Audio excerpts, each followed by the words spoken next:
Барлықтарыңыз сәлем, қалдарыңыз қалай, амансыздар ма? Есімім Мұхидин, Модерн Толқын подкастына қош келіпсіздер. Бізде қонақта Тоғжан ханым, екей дизайнер. Тоғжан ханым, сәлеметсіз бе? Шақыртуды алғаныңызға рахмет, отказ бермей. Получается, біз бок-о-бок қанша ай жұмыс істеп жүрміз осы неге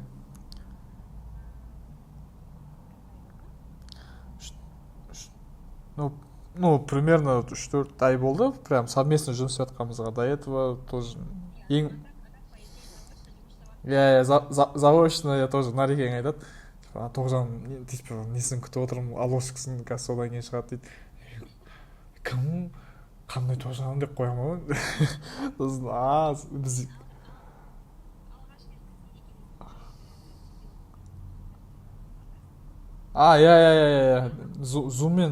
зуммен әңгіме айтып тоже ресми түрде бір кездескеніміз.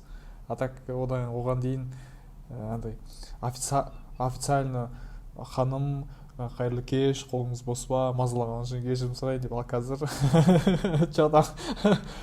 ескертпей бірден звондайтын вайпқа көшті ғой, айтпай. Так, видео, уақыт жоқ қой. Так, Тоғжан, сен, получается, фриланс жұмыс істеп жатсың, мен қателеспесем, и параллельно Меломан компаниясында жұмыс істеп жатсың. И смотри, сенің салаң дизайнер жағы, да, получается, обложка істеу, там, инстаграмға, рилсқа, то есть шортс, тикток, бүкіл платформаларға обложка істеу. Осы дизайнердің жаңағы фундаментальный базовый знаниясы ол кішкентай кезіңнен байқалды ма, или осы дизайнерствоға қалай келдің, допустим? Осы сұрақ маған мазалап жүрді, потому что бізде дизайнер деген кезде андай картинка киім дизайнері или там или үйдің интерьері, сондай болып естіледі да, ал графический дизайнер деп айтпайды, ал просто дизайнер дейді, деп соған байланысты осындай сұрақ в том, что бұл дизайнерство, то есть бала кезінен пайда болды ма, или қалай өзі?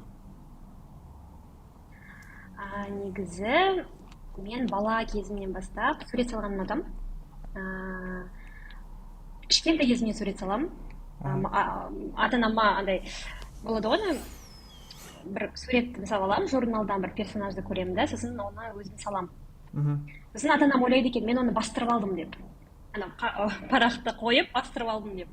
Сосын мен оларға дәлелдеймін, міне бұлардың размерлары әртүрлі деп. Өйткені идентичный болады да, өте сондай бір айырмашылық болмайды екен да. Сөйтіп уақыт өте келе 10-шы сыныпта мен инстаграмда бір кісіні көріп қаламын. Ол кісі графикалық дизайнер, Жүргеновта оқиды екен, Алматыда. Ол кісінің сурет салғанын көрдім. Жалпы маған дизайн деген сөз сондай жүрегіме жақын. Аллах тағала маған салып қойған шығар, бәлкім сол сезімді. Сол дизайн деген, әйтеуір қандай болсам да дизайнер болғым келеді деп айтатын. Бірақ ол кезде, мен оқып жатқан кезде, ол 2014-2015, көбінесе андай дизайн интерьера немесе дизайнер одежды деген ғана болатын. Осы екі сала болатын. Сосын мен ол кісінің парақшасын көрдім инстаграмда. Ол кісі сурет салады екен, өте әдемі сурет салады екен. Бірақ графикалық дизайнердің қазіргі келбетін мен ол кезде ол емес екен негізі. Просто ол кісі оқып жүргенде университетте суреттерін көрген ғой. Сөйтіп мен графикалық дизайнер боламын деп шештім. Мен білмеймін, бірақ графикалық дизайнер кім, ол не істейді, әйтеуір білем, сурет салатын, және әдемілейтінін білем. Сосын мен айтамын, мен графикалық дизайнер боламын, мама деп, не ол, қандай мамандық деп, мен айтамын, білмеймін, сурет салады, әйтеуір әдемі, мен сол болғым келеді деп. Жарайды дейді да, сосын мен неге бара бастаймын, 10-шы сыныпта ИЗО курстарына бара бастаймын, ол изобразительное искусство, сурет сабағы. Соған барам, сосын... Ол кәдімгі сурет салатын ба, или просто графический жағынан ба? Жоқ, кәдімгі сурет салады қарындашпен. Аха. өйткені сен универға мысалы түскіңге келсе сен творческий экзамен тапсырасың, а ол жерде сен қолмен ғана сурет саласың. Сосын сол изобретительное искусствоға бардым, параллельно ент-ға дайындалып жаттым. Сөйтіп ана бар ғой, натюрморт, голова Давида соларды салып үйрендім. Сосын 11 бітіріп жатқанда мен шабытқа түсем. Шабытқа немесе Астанадағы. компьютерная академия Астанадағы, немесе компьютерная академия шаққа түсем дедім. Компьютерная академия шақ ол университет емес, ол жерде бакалавр несін степени, бакалаврды алып шықпайсың ол уровеньде. Бірақ ол 2,5 жылдық үлкен сондай бір андай масштабты курс болды да. Сосын мен бірақ шабытқа тапсыра салдым ради галочки. Өзім бірақ компьютер академия шақта оқығым келеді. Сөйтіп шабытқа тапсырдым, 3 этапынан өттім.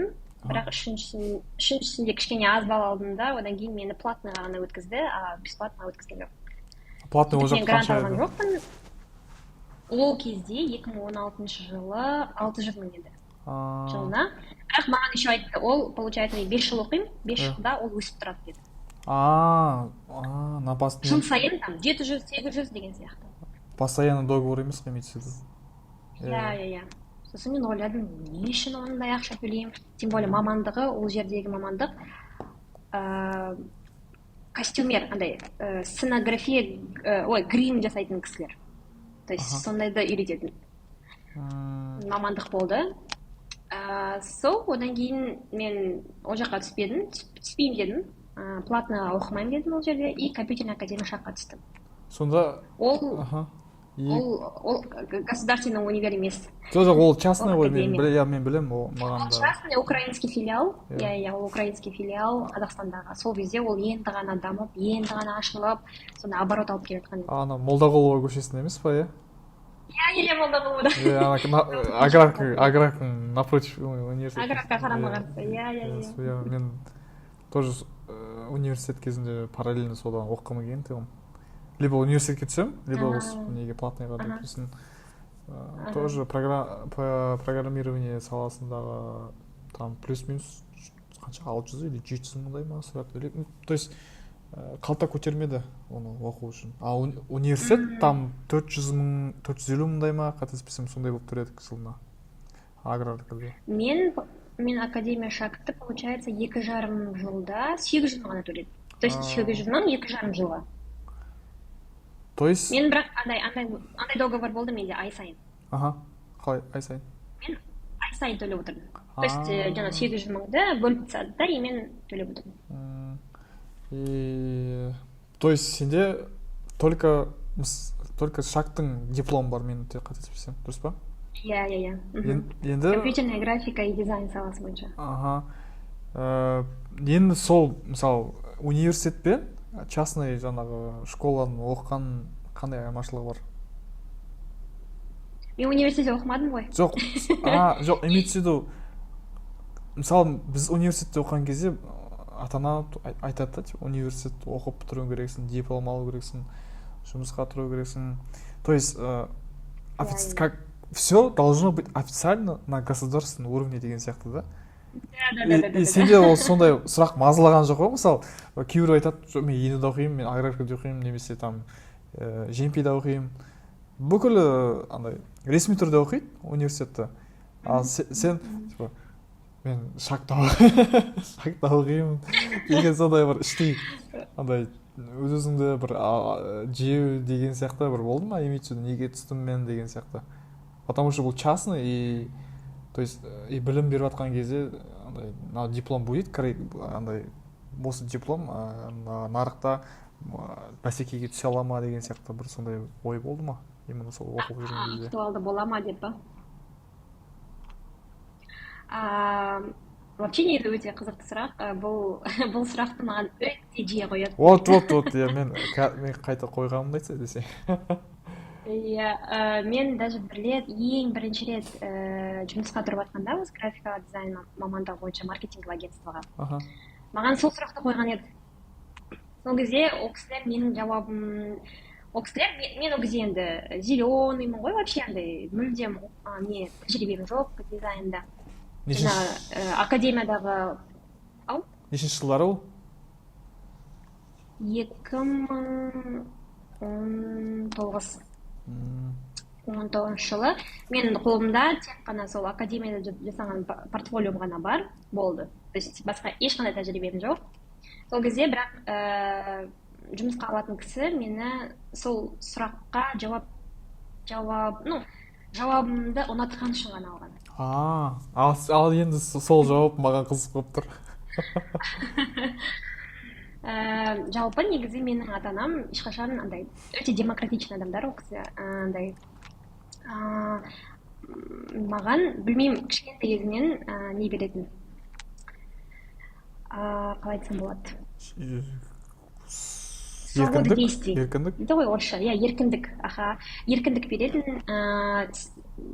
Ешқашан мысалы бір нан істеме, сен бухгалтер болу керексің, немесе сен мен өзім негізі өнер отбасынан шыққанмын ғой, мысалы сен өнерге баруың керексің, өйткені біз өнердеміз деген сияқты нәрсе болған емес. Біздің ұрпағымызды ары қарай жалғастыру керексің деген сияқты. Иә, мүлдем ондай болған емес. Керісінше папам айтатын, өнерге бармай ақ қойшы, өнерде андай балалық шақ жоқ деп айтатын. Өйткені мен өзім өнер отбасында өмір сүргенде біз неде общежитияда тұрдық, театрдың, Астана опера театрының, Астана опера деп қой, ол кезде Астана опера емес қой, Күләш Байсейітова театрының несінде, общагасында тұрдық. И сол кезде барлығы, то есть ол жерде тұратын адамдардың барлығы жаңағы театрда жұмыс істейді. Бишілер, жаңағы балетмейстерлер, жаңағы балерондар, хор меңгерушілер, оркестрда. То есть барлығының балалары сол өнер жолын қуалайтын. Бірақ олардың балалық шақтары болмайтын да. Олар өйткені сен мысалы виолончелист болған кезде сен таңертеңнен кешке дейін композицияларды жаттау керексің. Олар өте жаңағы каникулға шығу деген уақыттарда ғана ойнай алатын далада мысалы. Сонда мен папам мені аяйтын, еще қыз деп, не үшін жарайды, керек емес, артық бір не деп андай нагрузка болады да. Сосын кішкентай кезімнен бастап маған сондай бір еркіндік беретін. Қайда барғым келсе де, не істейтін келсе де, ең бастысы біз оны білуіміз керек деген сияқты. Сол кезде анам оқуға түсейін деп жатқанда мен мамаға айттым, міне мен академия жаққа түскім келеді, ол жерде жаңағы бакалавр степені жоқ деген сияқты. Папам бірден қолдай кетті, ол кісі мені әрқашан қолдайды. Ол кісі айтты, мен ол кісілерді апардым академияға, көрсеттім, бізге экскурсия жасатты, кәдімгідей сөйлестік. Папам айтты, осы жерде оқығаның дұрыс болады, мен сен осы жерде көріп тұрмын, маған ұнайды деді. Бірақ мамам кішкене нетті, енді қалай айтсам болады, басында келіскісі келген жоқ, өйткені қалай мен сені дипломсыз тұрмысқа шығарам деді ғой маған. Вот бір сәл бір сондай ата-ананың сондай бір ондай стереотипті енді ойлар болады онда. Сосын мен айттым, мам, білмеймін қайдан ол ой келген, мүлдем шынымды айтсам тек Аллах тағала ғана салған, соны білемін. Мен айтам, мам, диплом мен тұрмысқа шығатын кезде актуалды болмайды деп айттым. Білмеймін екен. Сосын мама айтты, жарайды енді өзің білші деді да. Бірақ бір жыл бойы мама алаңдады негізі. Мен оқуға түсіру керек пе еді, диплом алып беру керек пе еді, что-то мына диплом, кажется, кодировать етілмейді сияқты, актуалды болмайтын сияқты деген сияқты уайымдары болды мамамның. Жан жақтан сомнениялар ұстады десей. Еще менің мамама оның сестралары айта бастады. Сен неге Тоғжанға диплом алып келмейсің, неге оқуын төлеп бермейсің? Күйеуге шыққан кезде. Сосын маған біледі, бір күні отырып менен сұрайды, сен студенческий жизнь деген диплом алғың келмей ма деп. Шынымды айтсам, білмеймін, кішкентай кезімнен солай негізі андай барлығы істейтін нәрсеге қызықпайды екенмін да. То есть барлығы түсіп жатыр, мен де түсейін деген ой жоқ екен да. То есть ой, барлығында айфон ғой, мен де алайыншы деген нәрсе болған емес, мүлдем. Сол кезде де мысалы мама айтты да, барлық универге түсіп жатыр деп. Айтам, ну типа енді деген сияқты. Мен өз тағдырымды өзім жасаймын ғой, маған қызықты болды, маған андай стандартты емес нәрселер қызықты болатын. То есть барлығы универге түседі, а мен түспесем қалай болады екен, мен мынандай жерде оқысам қалай болады екен деген сияқты нәрсе қызықты болатын маған. Сол оймен түсіп кеттім. Ешқашан бірде бір күн болған жоқ мен жаңағы универге түспей қалдым ау деген өкініш сезім болған емес. Өйткені мен академияда алған білімді әлі күнге дейін қолданамын. Мен енді жаңа академияда оқып жүргенде мен жұмыс істеп жүрдім параллельно. Қалай сол жұмыстарды таптың, имеется в виду, мысалы мен жұмыс істеп жүрдім, мен мамандық бойынша емес, мен ол подработка болды. Жоқ, қандай подработка сонда? Астана опера театрында мен гардеробта жұмыс жасадым. Департамент обслуживания зрителей деген отдел бар, сол жерде жұмыс жасадым. Басында гардеробта болдым, потом программкалар, либреттолар саттым. Сондай, короче. 2 жыл жұмыс жасаттым ғой. Сол кезде мен жанымдағы қыздардың барлығы студент. И олардан сұраймын ғой, қалай студенческая жизнь, білім қалай алып жатсыңдар деп. Сонда енді ол шыны керек, бізде Қазақстандағы жаңағы жоғары оқу орындардың білім беру несі, қалай айтсам болады, системасы ескі, да? Жүйесі, И тура менімен, мысалы, графикалық дизайн, жоқ, ландшафтный дизайн мамандығында аграрный университетте оқитын менің жаңағы коллегам жаңағы фотошоп деген нәрсені білмеген. 4 жыл оқыған уақытта. Ал мен ол кезде, получается, фотошопты алғашқы 3 айда біз бітіріп тастағанбыз ол программаны. Сол кезде мен көрдім, получается, все равно мен оқып жүрген академияда практика көбірек екен, теориядан көрі. Университетте андай ғой? Теория көп секілді біздің университетте. Университетте лекция и практика и сәл аз болады да. И плюс беріп жатқан білімдері андай су сияқты да. Кейбір кезде қолданасыз, кейбір кезде қолданайын деп тұрған кезде қолдануға келмейді деген сияқты да. Бізде академияда керісінше андай болатын, бір күн теория, екінші күн практика. То есть ылғи практика болатын. Бір-бірін чередовать етіп отырады, получается. Сол өткен лекциясына бірден теорияға көшеді. То есть бірден, иә. Ол негізі, мен мысалы өзім 4 жыл оқыдым аграркеде, ақпараттық жүйе мамандығында. Барлық программа жағынан, барлығынан фундаментальный бір жүйе жаңағы білім берді, но өзім мысалы мына бағытты аламын, мына бағытпен кетемін деген тоже ойламаппын. Имеется в виду, қазір енді Каспийде жұмыс істеп жатқаннан кейін біз ақпараттық қауіпсіздік саласының бір бер жағында жұмыс істейміз да. Көбісі ойлайды, біз андай СБшниктер типа аналитик жасадым, неге жасадым деген сияқты.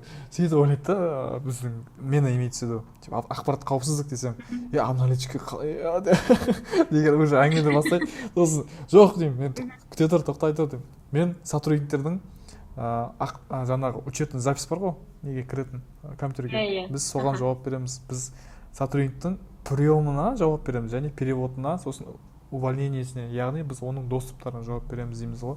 То есть, мысалы, заявка келеді, біз соның заявканы қарап отрабатывать етеміз деп түсіндіріп айтамын да, сосын ол маған бүйтіп қарайды да. Дейді, бір түсінгендей жарайды деп. Сондай бір қайтсам екен, университетті жамандық емес, университетте енді оқыған кезде менде студенттік шақ көресің, жүресің, дебаттарға қатысып, сөйтіп өткіздік қой, барынша қызықмен. И параллельно тоже менде официант болып істедім Хилтон отелінде 2,5 жылдай, қателеспесем. Менде мысалы жаңа гардеробта деген кезде сен айттың ғой, таңғалып қалдым да, вау деп. Енді андай ғой. Қазір мысалы сен гардеробқа барып жұмыс істемейсің ғой. Енді ол кезде тәжірибе жинау үшін, және сенің сол кездегі не ғой, жасың. Жоқ, мысалы қарас, дәл қазір сен басқа мысалы сен қарындасыңа то есть сіңліңе немесе ініңе барып сол жұмыстан басташы десең істемейді. Ол қазір мына телефондағы жаңағы мобилограф немесе там Reels Maker деген мамандықты көріп алды и мен сонымен жұмыс істеймін, бүйтемін, істеймін дейді да. То есть мен таңғалғаным себебім бұл андай ғой, кейбір кезде нәпсіге тиеді да. Тиеді сырт көзге, басқаларға, бірақ сен кәдімгі жоқ, мен гардеробта кәдімгідей киім получается, жаңағы қыста киім өткізеді, соны номермен беріп тұрасың, получается. Мен сол емес па, или басқаша ма? Иә, сен Астана операда болып көрдің бе? Иә, болдым, бір-ақ рет. Иә, кірген бетте екі жақта гардероб болады ғой, 4 жақта, иә, екі жақ, әр жағында екі. Сол жерде, егер байқасаң, қыздар тұрады.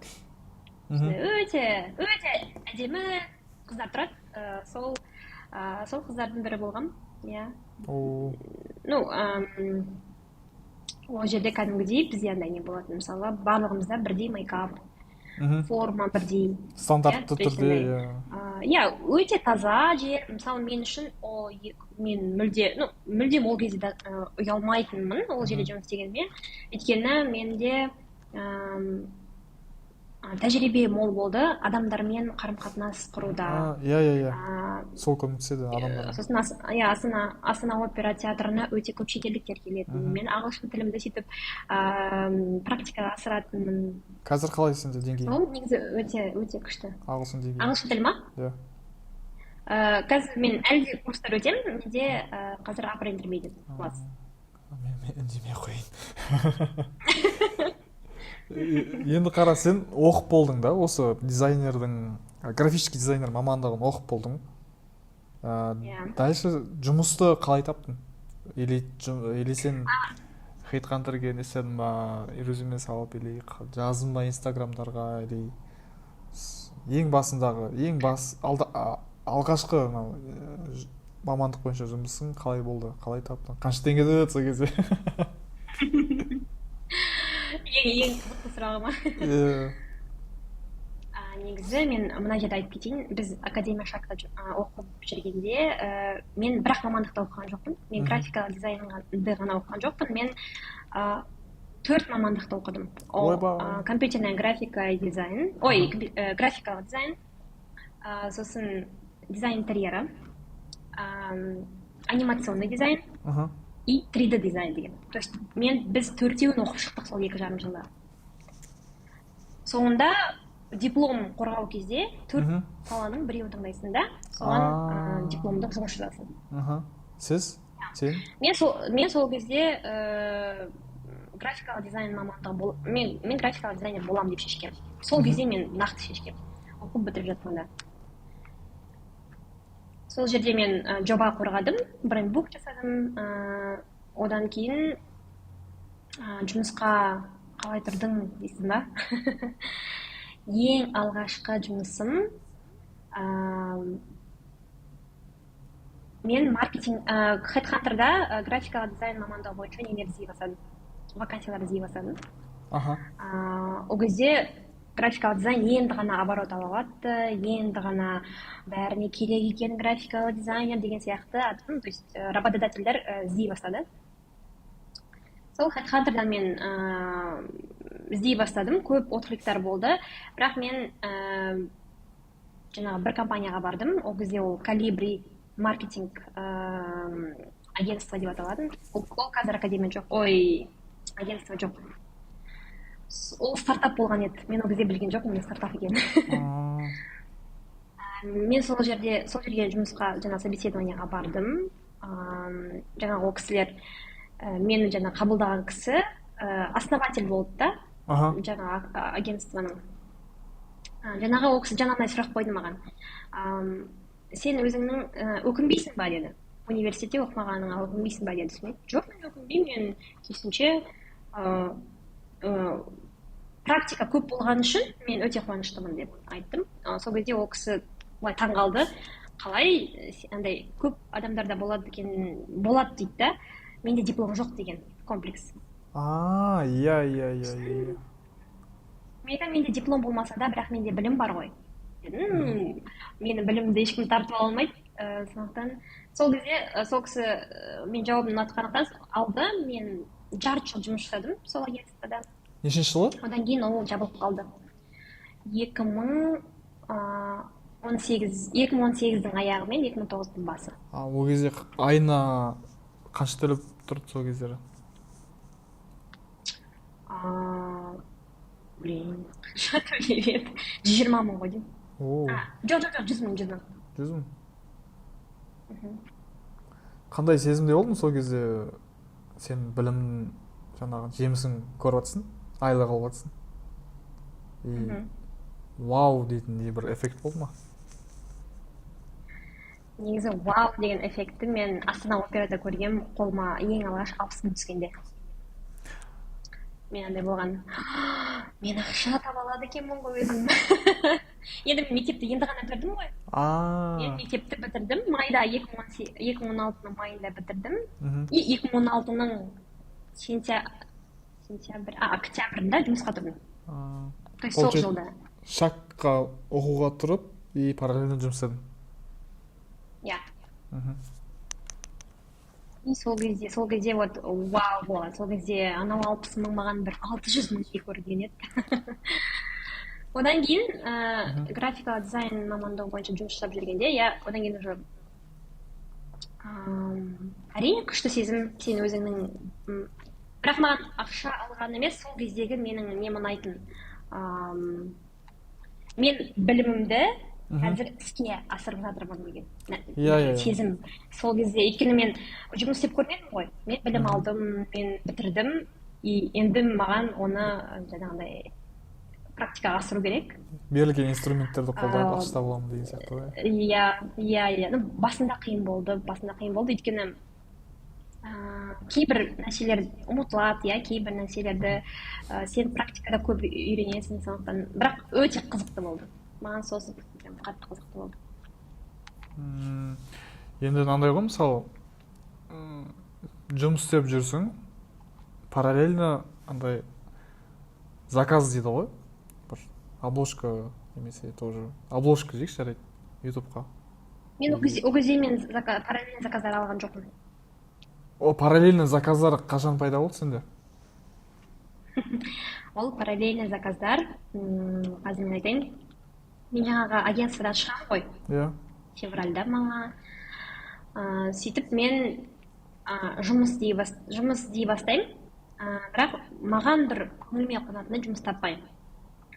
Сосын мен OLX-қа өзімнің бір-екі жұмыстарын салып қоямын да, жазамын, мен графикалық дизайнермін, андай, услуга бойынша заказ қабылдаймын деп.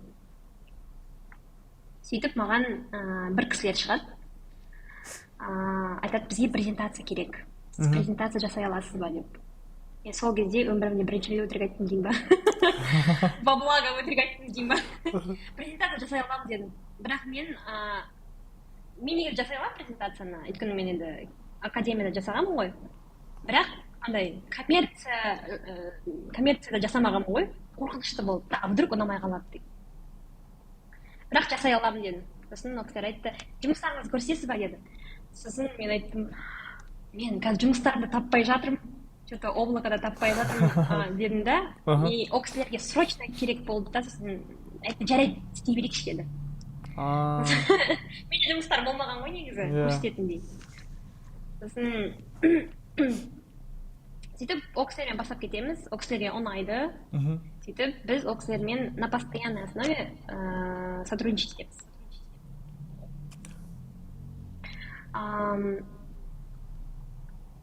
Сосын біраз уақыт өтеді, бір 3 ай өте ма, маған менеджер хабарласады, сол менің директорым. Айтады, сіз осындай презентациялар жасап жатырсыз, бізге флайерлар жасап жатырсыз, бізге қатты ұнайды, біз сізбен танысқымыз келеді дейді. Бұл өйткені барлығы онлайн болып жатыр. Сосын жарайды деймін, офисқа барам, сосын ол кісілермен танысам, біз сөйлесеміз, по факту жұмыс жасаймыз ол кезде әлі. Ол кісілер маған жаңағы белгілі бір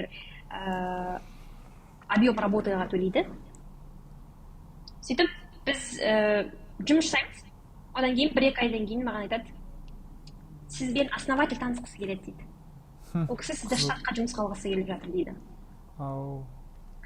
Бұл компания қазір жұмыс жасап жатқан, бұл JSC Corporation, Global Student Center сол кездегі компания. Иә, Венера Байжігит менімен танысқысы келген екен сол кезде. Бірақ сен ол кезде білмедің. Жоқ, Венера Байжігитпен таныстым.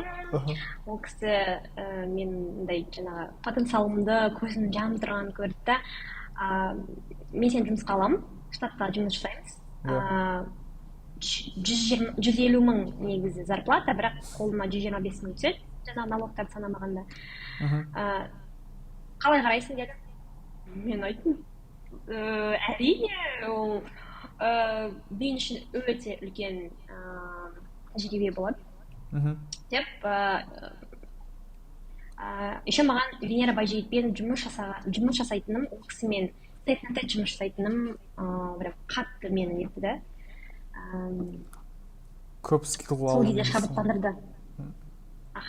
Көп опыт, топтармен жұмыс істеген кезде сондай опыт жинайсың. Сөйтіп мен JSC Global Student Center'да жұмыс жасай бастадым, Венера Байжігітпен. Олай получается ең басында саған андай одноразовый заказдар беріп отты, сосын оларға жұмысың ұнағаннан кейін штатқа шақырды. Керемет. Сол кезде 125 мың төледі. Сонда маған Венера Байжігит шақыртып алғанда менен сұрайды ғой. Скажи мне, сколько ты стоишь, дейді ғой маған. Я не знаю, деймін ғой. Ең басында ма, или после уже жұмыс істеп жатқан кездің момент па? Жоқ, сол ең басында ол айтады да, қандай зарплата хочешь деп сұрады да менен. Қандай зарплата қалайсың деп. Сколько ты стоишь деді. Мен максималды түрде көрсеттім. Мен тәжірибесіз екенімді, қандай зарплата қойса да, мен соған келісетінімді көрсеттім. Сосын барып саған 120 мың деп айтты да, получается. Ясын айтты, алғашқы не сол 125 мың болады, одан кейін көреміз деді. Мен жарайды дедім, маған ол зарплата маған ол уақытта үлкен және де андай барлық нелерімді жабатындай не болған. Потребностьтарды. Қаражат болған, иә. Ал қазір Меломан компаниясында жұмыс істейсің? Мен бірінен айтып кетейін, мен сол JSC-да жұмыс жасап жатқанда маған Венера айтқан, сен офиста отырмай қойса болады, қай жерде жұмыс істесең де өз еркің, маған тек нәтижесі маңызды деп айтқан.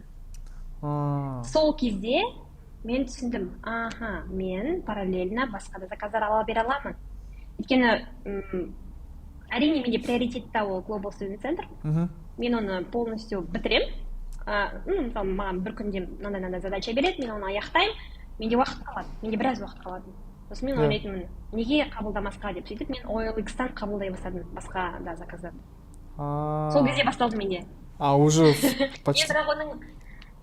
Бірақ мен оны фриланс екенін білмедім ол кезде. Енді мен өзім қалай фрилансер болып кеткенімді білмей қалғанмын ғой. Енді ол нешінші жылдары сонда JSC стадияда жұмыс істеген? 2019. 2019? Жаздым. Керемет. Просто мынандай момент бар да, көбісі тоже андай наусный сөзбе-сөз келіседі. И келіскен кезде түсіресің или істеп боласың. И андай өтемақың төлейтін кезде сұрайсың ғой. Че там деп. Кейбіреулер енді бір сөзбен лақтырып кетеді. Кейбіреулер жартысын беріп, жартысын потом берем деп, аумен болып кетеді. Мысалы, енді сенде сондай бір кейстер болды ма? Заказчиктер істетіп алады да и жоқ болып кетеді. Біреу-ақ қана болды оның кейс. Осы менің қанша 5 жылдық тәжірибемде бір-ақ рет қана болды. Ол онлайн болды, ол заказчик дизайн сағаттарын жасауға заказ қабылдадым. Оны жасап бердім, жібердім, бірақ мен ол кісілерге исходник жібермедім. Сондықтан Скорее всего, олар мені алдап кетпеді. Өйткені мен ол кісілерге дизайнның несін жібердім, жаңағы мокаппен жібердім. Несін водяной знактармен ба, сондай ма, қалай? жоқ, мокап деген ол макет. Ол өмірде оны қалай көре аласың, сондай макет қылып көрсетесің. Қалай айтсам болады. Мысалы, мынау телефонды осылай өмірде көріп тұрсың ғой. Тура осындай мокап жасай аласың. Мокапқа саласың. Мысалы, дизайныңды, мына жерге дизайн саласың да. Соны заказчикке көрсетесің. Ол өмірде жаңағы телефонда қалай картина көрініп тұрғанын көреді. Сондай мен ғана жібердім. Ол кісілер, бірақ ол кісі одан кейін жоқ болып кетті. Ол кісі қабылдады да, иә, жақсы деді да, бітті, одан кейін жазбай қойды. Мен сұрадым, бірақ ол кісі игнорить етті. Сөйтіп бір ағыртынан болды. Бірақ мен исходниктарын жіберген жоқпын. Сондықтан білмеймін, ол кісі мені алдап кетті ма, алдап кеткен жоқ па, білмеймін. Енді қазір менің ойымша сондайлар көп болмаса да достаточно деп ойлаймын. То есть заказ қабылдайды, сен немесе басқа бір істеп береді. Істеп болғаннан кейін өтемақысын алғысы келеді и бір сөзбен қолданып кетеді да. Енді осыны заранее алу үшін мен түсінген бойынша предоплата алу керек. Предоплата 30% да, получается, или там 50%? Мен несіне қарай аламын, суммасына. Сумма тым үлкен болса, онда оның жаңағы 30-20%. Мысалы, миллион болса, 200 деген сияқты. Ал егер, мысалы, мен логотипім 50-60 мың болса, мен оның 25 тура 50% аламын. Получается, сен логотип істей аласың да, мен түсінген бойынша? Все, мен сізге жазып тұрмын деп.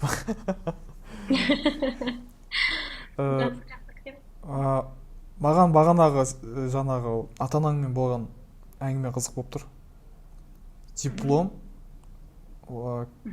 Диплом кейін актуально болмайды деп. Енді қазір көріп отқандай барлығы курс ашып кетті. Барлығы уже как мысалы Geekbrains, Skillbox деген онлайн образовательный платформалар көп болып кетті.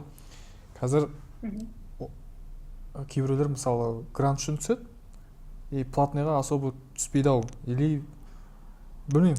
Просто мен айтқым келгені, сен сол кездері қалай түсіндің, что диплом актуальный болмайтын и плюс осы графический дизайнер мамандығы қазір, то есть сен ана бір нәрсенің актуальный болмайтынын білдің и мына актуальный болатынын білдің да, получается.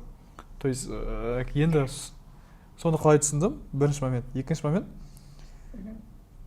ертең мысалы не актуальный болады, не актуальный болмайды. Исходя өзіңнің анализің бойынша.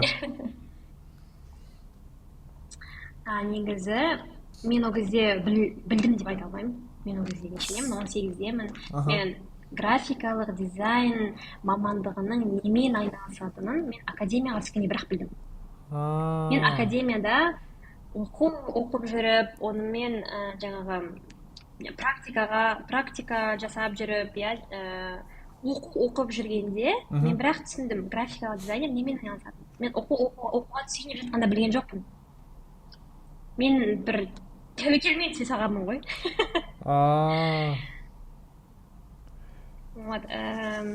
Бірақ мен іштей сезетінмін,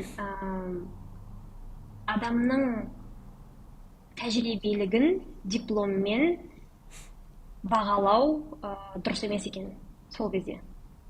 Мысалы, менің мамандығым бірақ сол нәрсеге алып келіп тұр да қазір. Менің мамандығымда диплом қажет емес.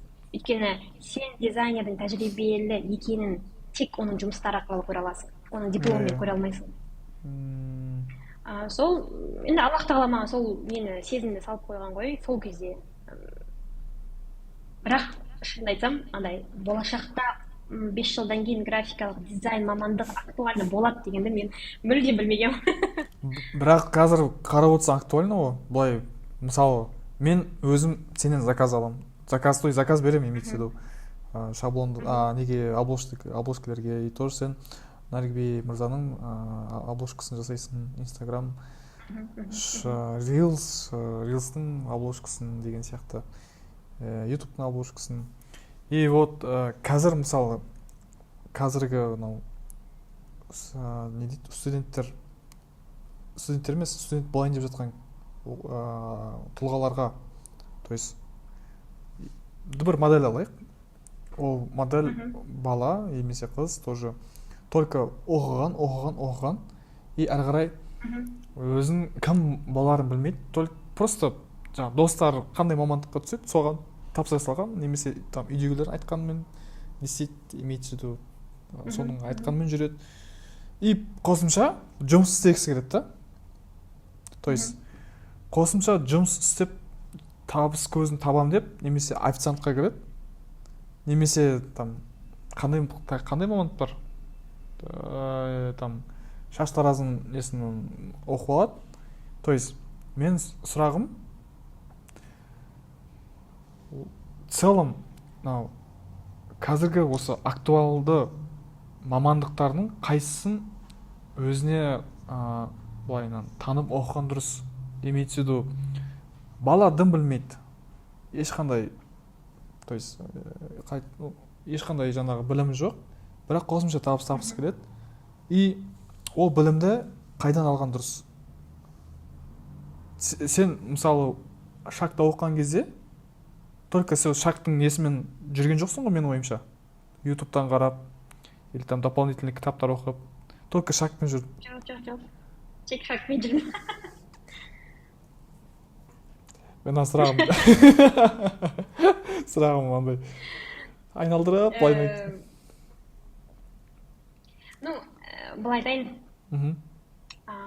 ол кезде андай нелер болған жоқ, мысалы 16 personalities, Gallup, профориентологтар болмады. Ну, профориентологтар болды сол кезде мектептерде, бірақ білмеймін, ол кісілерге жүргізбеген екенбіз. Бірақ шыны керек, 17 жасында мектеп бітірген бала өзінің кім болатынын білмейді. Иә. Ол қалыпты жағдай. Ол қалыпты жағдай, ол нормально негізі. Ата-анасы көмектесу керек бұл кезде. Бірақ ата-анасы бұл жерде өзінің арманын орындамау керек та, бала арқылы. Бұл жерде ата-ана баламен сөйлесу барысында, мысалы, негізі баланың фитраты дейді да, баланың шынайы қабілеттілігі кішкентай кезінде көрінеді екен. 4, 5, 6 жастарында өте қатты көрінеді, прям айқын көрінеді. Таланттары, қабілеттілігі. Сен сурет салған сияқты ғой, примерно, мен түсінген бойынша. Иә. Мен қазір өзімді, мысалы, 2 жыл болды ма, мен өзімді зерттеп келе жатқаныма. Сол анализдің барысында мен түсіндім, мен негізі қалай фрилансер болып кеткенімді. Мен кішкентай кезімде предпринимательствоға жақын болғам. Мен өзім еске түсірсем кішкентай кезімде, мен көшедегі қыздарды жинап алады екем. Мен құрбыларымды кішкентай кезімде. Сосын барлығын жинайды екем да, барлығын айтады екем. Қыздар, бизнес ашайық, бизнес жасайық, сатайық деп айтады екен. Сол бизнесқа ат құрастырайық деп сөйтіп, мен есімде бар, сол четко картина есімде бар, қыздарды үгіттейтінмін. Арифлеймен айналысайық деп айтады екен. Нешеде сен жасың, нешеде ол кезде? Мен ол кезде 6-7-демін. Мен ол кезде 2000... Жоқ, оған... Ол 7-8 жасында ма, получается? Иә. Мен мамам ол кезде...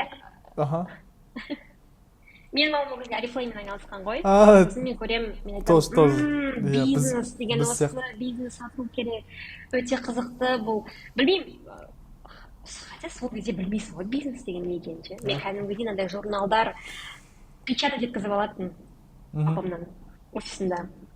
Сол журналдарға сосын товарлар жабыстыратын, сосын адамдарға көрсететін, қандай товар алғыңыз келеді. мәссаған. Иә, сол кездері Oriflame-ның несі қандай дүркін болып кетті ғой. Дәуір еді ғой. Дәуір, иә, жаңағы анау есімде обложкадан бір тоқидің несі тұрады, сүртесің ғой. Иә, сүртіп иіскейсің, иә. Мен де кезінде анам айналысқан. То есть адам тартсаң, адам сетевой маркетинг қой, бір сөзбен. Андай адам тартсаң, мынандай бонус түседі деген сияқты. И иә, сол кішкентай кезінде балада көрініп тұрады негізі. Оны байқай білу керек та, ата-анаға байқай біліп, сосын байқап, оны жаңағы айтса болады, неге бағыттай білу керек та. Андай ғой, сен жүрегің қалап тұр ма, немесе ата-анаң сол мамандықты қалап тұр ма деген сияқты. Иә, примерно сол. Енді сен мысалы университетте, допустим, 4 жыл оқып болғаннан кейін мен не істеймін, қалай болады екен, мен қандай мамандықпен жұмыс істеймін деген сияқты ойлар туындайды да кейбір студенттерде. Енді сенде сен мысалы шәкірт бітірдің, қорғап шықтың, дипломыңды алдың. Одан кейін не істедің? То есть одан кейін сенде андай бір чувство, сезімдер болған жоқ па? Андай мысалы қара, сен система түрде сен күнде барасың, практиканы өтесің, то есть лекция өтесің, практика өтесің, и жаңағы өзінің рубежкілері, модульдерін өтесің, получается, экзамен тапсырасың, и соңында сен уже диплом қорғайсың, и дальше сен на свободный плавание кеттің да, получается. А ол системадан сен уже шықтың да, то есть сен кәдімгі күн тәртібі бар, сол күн тәртібінде шықтың, и дальше бір сенде қорқыныш сезім болған жоқ па? То есть мен мына мамандықпен қалай жұмысқа тұрамын деген сияқты, или не істеймін деген сияқты бір панический бір атакалар болды ма сенде? То есть сол бітіргеннен кейін? Әрине болды. Иә. Енді соны қалай сен жеңіп шықтың ба? Иә, жеңіп өзіңді кәдімгідей қолыңа алып жұмысқа тұрдың, то есть содан кейін. Мен былай мынаны айтып кетейін, иә, компьютерный шагта оқып жүргенде менде 2 қана пара болатын. Яғни мен 4 сағат қана оқимын күніне. Аптасына 4 рет. Дүйсенбі, сейсенбі, сәрсенбі, бейсенбі. Дүйсенбіден бейсенбіге дейін ғана оқимын. Жұма, сенбі, жексенбі менде демалыс. Мен шагта оқып жүргенде мен театрда жұмыс жасадым 2 жыл. Одан кейін әлі жарты жыл бар ғой. Иә. Мен 2 жыл, мен театрды бітірген соң, театрдан шыққан соң, мен бірден жұмыс іздей бастадым, өз мамандығым бойынша, бірақ мен әлі оқып аттым. Мен әлі жарты жылым бар еді. Оқып бітірмей жатсам уже жұмыс істеп кеттіңіз ғой? Мен оқып бітірмей жатып, иә, өйткені мен сол 2 жыл оқып жүргенде менің одногруппниктарым жұмыс істей бастаған. Олар параллельно фрилансер бола бастады. Олар маған айтатын, сен жұмыс іздей бер, дизайнерге диплом керек емес деп. Жұмыстарыңды көрсет, портфолионды жинай деп айтатын. Өйткені менің одногруппниктарым менен үлкен болатын барлығы. Мен ең кішкентайым одногруппниктардың ішінде. Ол жерде мен 18-де болсам, 18, 19, 23, 30, 45-ге дейін болды одногруппниктарым. Сол кісілер маған айтты да, жұмыс іздей бер, қорықпа деп. Бірақ мен басында қорықтым, қалай, менде диплом жоқ, тәжірибе жоқ, мен қалай жұмыс істеймін? Не деп айтам? Мен оқып жатырмын деп айтам ба? Графикалық дизайнға деп. Одан кейін бір күні бірақ портфолиомды жинадым, кішкене қылып, өйткені жұмыстарым көп болмады. Сосын тәуекелдеп жұмыс істей бердім. Қорқынышты болды, әрине қорқынышты болады ол. Сен жаңа нәрсе үйреніп жатасың, жаңа нейрон тізбектері миыңда пайда бола бастайды, әрине сен қорқасың. Бірақ бастап кету керек. Ең қорқынышты басы ғой, бастап кеткеннен кейін одан кейін болды. Не дейді? Көз қорқақ, қол істейді дей ма? Иә, көз қорқақ қол батыр дейді ғой, сондықтан көзіңді жұмасың да қолың не істеп кете бересің. Одан кейін ол қайтадан жаңағыдай бір системаға қалай кіріп кеткеніңді білмей қаласың. Енді қазір енді обратно келіп бағанадан бері сол келе алмай жатырмын да тақырыпқа, меломан темасына ше. Енді меломан қазір былай үлкен бір компаниялардың бірі болып есептеледі ғой. То есть кішкентай балалардың ойыншықтарын сатады, кітаптарын сатады, даже кез келген кітапты басқа сайттардан таппасаң да әйтеуір меломанда тұрады да. И мен айтқым келгені, бұл да бір андай әдемі компания мен үшін. И ол өйткені мен осы жақтан кітап заказ беремін, немесе ойыншықтар аламын, тәттілер сатып аламын деген сияқты. Енді сен сол компанияға қалай кірдің? Екеулердің араларында қалай келісімшарт болды и болып жатыр? И плюс сен қазір менің түсінгенімше удаленкадасың, потому что головной офис ол Алматыда, дұрыс па? Иә. Қазір сен Астанадасың. Иә. И сұрақ осы. Ең басынан бастасақ, мен ең басын 2 жыл бұрын ба, точно айта алмаймын, 2 жыл бұрын деп айтайық. 2 жыл бұрын Brave Talents компаниясына жұмысқа тұрғым келген. Алмажали, Алмас Мырзаның несі, компаниясы. Сол кісінің компаниясына жұмысқа тұрғым келді. Алмас Мырзаның өзінен жаздым.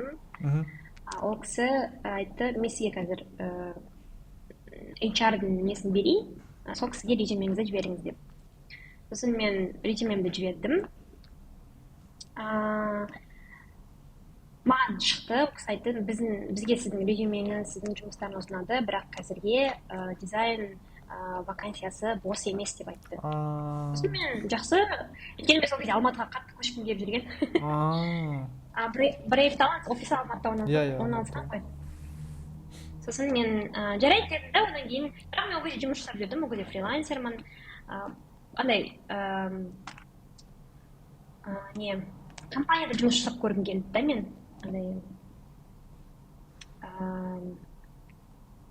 Қалай айталып еді құрсын. Офиске барып, сезініп па, менің ойымша? Или қалай? Иә, культура. Тілдің ұшында тұрған сөз. Корпоративная культураны сезінгім келді. Иә, корпоративная культураны сезінгім келді. Солай, сосын жарайды дедім, мен ол кезде мен тәжірибем болды, 3 жылдық тәжірибем болды, мен үлкен компанияларға тұрғым келді. Сөйтіп, жаңағы HR маған айтты, ол кісі HR емес, ол кезде ол маркетинг департаментінің несі болған, басшысы болған. Ол кісі маған айтты, жаңағыдай орын жоқ деп. Бірақ сіздің резюмеңізбен жұмыстарыңызды мен резервке қойып қоямын деді. Сосын жақсы дедім. Мен ұмытып кетіппін ол туралы. Сосын және де біз жаңағы маркетинг отделінің несімен, хед, директорымен екеуміз бір-бірімізге Инстаграмда подписка жасадық. Сөйтіп 1,5-2 жыл өтеді. Сосын ол кісі сөйтсем қазір Brave'та емес, Меломанның жаңағы маркетинг отделінің несі екен, жаңағы хед менеджер екен. Сосын бір күні ол кісі не жазады, вакансия. Марк Меломан требуется графический дизайнер деп. Сосын мен жазам ол кісіге, осай, мен көргім келеді өзімді, мен әлі компанияға тұрмадым деп. Сосын ол кісі айтты, біздің офис Алматыда орналасқан, бізге офлайн дизайнер керек деді. Сосын мен айттым, жақсы, не емес деп, без проблем деп. Сосын бірнеше күннен кейін ол кісі маған қайтадан жазады. Тізі орындап көресің ба деп. Бәлкім сенікі ұнап қалса, бәлкім сені жұмысқа алып қалармыз деп. Жақсы дедім, тестовый заданиясын орындадым. Ол кісілерге ұнады. Сосын созвон өткіздік, собеседование болды жаңағы директорлармен. Сөйтіп, мен Марин Меломанда апрельдан бастап жұмыс жасай бастады. Осы жылдың. Керемет. сәуірден бастап аха. Алматыға бардың ба хотя бы офистарына? Жоқ, әлі бармадым. Кешірім өтінемін. Енді мен мысалы өзім қазір офистегі жұмысқа шыққым келмей жүр, потому что офиста жүргеніме бір 2,5 жылдай болды. Кәдімгідей 9-дан 6-ға дейін офисный планктон болып 5-те 2 график деген уже мен түсіндім, менікі емес болып келе жатыр. Яғни сен сол уақыттың құлы болып кеттің да, получается. И мендегі қазіргі мақсат тәжірибе жинап, тоже удаленкаға жұмысқа кеткім келіп жүр.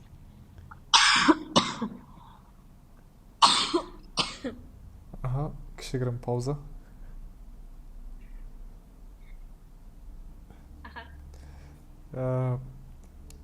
Енді қара, офиста істеген тиімдірек па, немесе удаленкада жұмыс істеген тиімдірек па? Потому что үйдің вайбы бар. Кәдімгі үйде сен кәдімгідей тамақ іше саласың, отыра саласың, істей саласың, или там бір сөзбен уақыт экономдайсың да, бірақ как бы үйде істеген кезде сен андай сезім болмай ма? Еріншектік деген сияқты. Болады, конечно. Әрине. Сол сезімдермен сен не істейсің? Или сен сыртқа шығып кетесің ба? Негізі фриланс, жаңағы удаленкада, фриланста жұмыс жасаудың өзінің бір нелері бар, жирный минустар бар. Аха, қандай? Ол ең бірінші сен дисциплинированный болмасаң, ол өте қиын. Өйткені сен фрилансер болсаң, сен өзіңе маркетологсың, сен өзіңе директорсың, сен өзіңе экспертсің, сен өзіңе мастерсың, то есть сен өзіңе реклама жасайтын SMM менеджерсің, то есть сенің функционалың көп да, өйткені сен фрилансерсің. Мен негізі ылғи айтам, фрилансер это 70% предприниматель деймін да, то есть предприниматель қандай ответственность алса, мысалы, жұмыс жасағанда, бизнес құрғанда, фрилансер тура солай. Өйткені сен мысалы клиенттарды өзің іздеуің керексің, рекламаны өзің салуың керек. Жүктеуің керексің, еще личный бренд бар, өзіңнің парақшаларыңды жүргізуің керексің, оған да уақыт керек. Өйткені клиенттер қалай келеді, мысалы маған көбінесе клиенттер Инстаграмнан келеді. Қазір емес, в целом. Негізі сарафанный радио көп жұмыс жасайды, сосын Инстаграм көп жұмыс жасайды. Сол дисциплина өте маңызды, сосын үйінде мысалы сенің бөлек рабочая зона болу керек. Ол жерде сен жұмыс жасайсың, ол жерден шыққан соң сен жұмыс жасамайсың. Сондай бір жер болу керек. Өйткені атомный привычкида, мысалы айтады, бізде ми, ол белгілі бір нәрсеге ассоциациямен жұмыс жасайды дейді да. Мысалы сенің тамақ ішетін ас бөлмесі, ол жұмыс жасайтын орын болмау керек. Неге? Өйткені сен ас ішесің, сен бұл жерде жұмыс жасайсың, сен миыңда диссонанс болады да. Ол ассоциациямен нетеді, мысалы ол бұл жерді ас үйді ол тамақпен ассоциировать етсе, сен жұмыс жасағанда ол жұмысқа энергия бөлмейді да. Сен демалу керексің ғой, сен тамақ ішу керексің ана жерде отырып, сен су ішу керексің деген сияқты. Сондықтан негізі әрине желательно, чтобы үйде сенің бөлек бір бөлме болғаны, рабочая комната болғаны. Немесе ондай болмаса, онда коворкингтар, кофейнялар, қазір мысалы көп кофейнялар жаңағы фрилансерларға арнап жасалынады. Сен ноутбукпен барасың, өте ыңғайлы, сусыныңды аласың, Wi-Fi оларда өте керемет жұмыс жасайды деген сияқты. Сондай бір моменттер бар фрилансердің. Керемет. Енді сосын финансовая нестабильность бар. Финансты тағы да өзің басқарасың. То есть сен көп жұмыс жасасаң, осы айда көп табасың. Аз жұмыс жасасаң, аз табасың. бұл барлығы сен өзіңе байланысты, қалай жұмыс істеп, қалай... Иә, барлығы саған байлаулы. Сол кішкене басын, қазіргі уақыттарда ол әрине тәжірибемен келеді. Басында 2 жыл мен мысалы істей беретінмін, иә, кез келген заказ алам, андай, менің жұмысым, менің табысым маған ғана байланысты болды да, солай болады басында. Одан кейін мен ойлана бастадым, маған андай жұмыс керек. Мен мысалы ауырып қалған күннің өзінде маған ақша түсіп тұратындай. Иә. Мысалы мен фрилансқа сен мысалы бір күн жұмыс жасамадың ба, бітті, ол күннен саған ақша түспейді. Иә, тоқтап қалады. Сияқты. Иә. Сондықтан сондай системада, то есть фриланста болған күннің өзінде система құруды үйрену керек. Өте керемет. Енді біле білсең, біз алдында келіскендей Инстаграм парақшаға шығарғанымыз бар, сториске. Сұрақ қойылды ма? Бірақ қана сұрақ қойылды. Қандай? Өйткені менің целевая аудиториям емес. Қазір отырған, олар өте аз целевая аудитория. Сұрақ ризық мәселесі және де ақша жайлы болды. Ақша мен ризықтың мәселесі?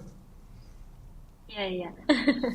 Ол тема сәл бір ауырлау болады деп ойлаймын мен.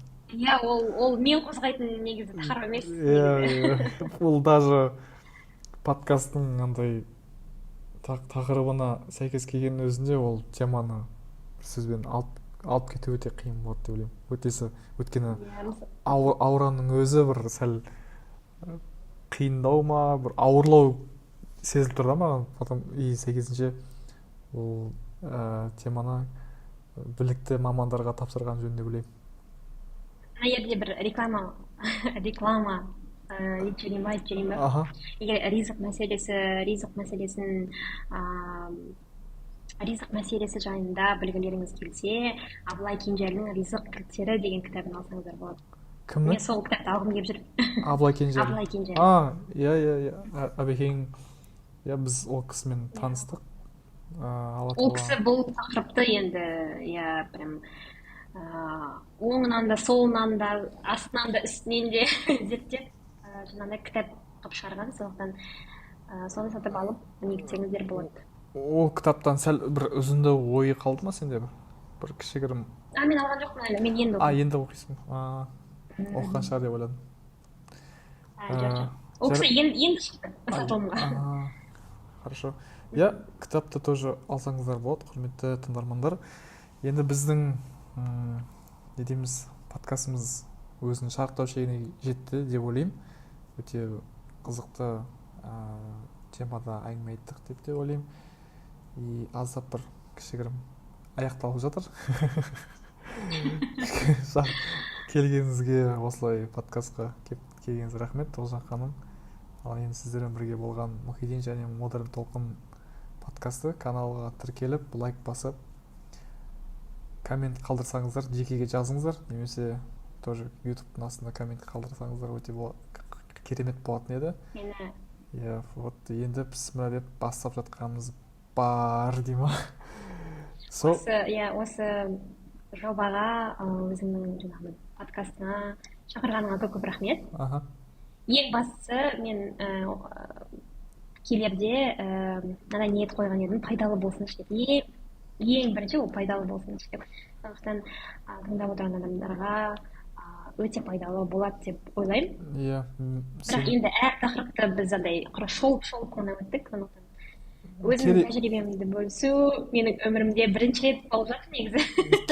Ең бастысы өсіп келе жатқан ұрпақ, яғни мектеп бітіріп жатқан, университет бітіріп жатқан тоже поколение өзінің керегін алады деген ойлаймын. Иә, құрметті достар, тағы да айта кетейін, каналға тіркеліп, лайк, коммент қалдырып, қолдауды ұмытпаңыздар. Ал сіздермен бірге болған Мұхидин және Модерн Толқын подкасты. Сау саламат болыңыздар.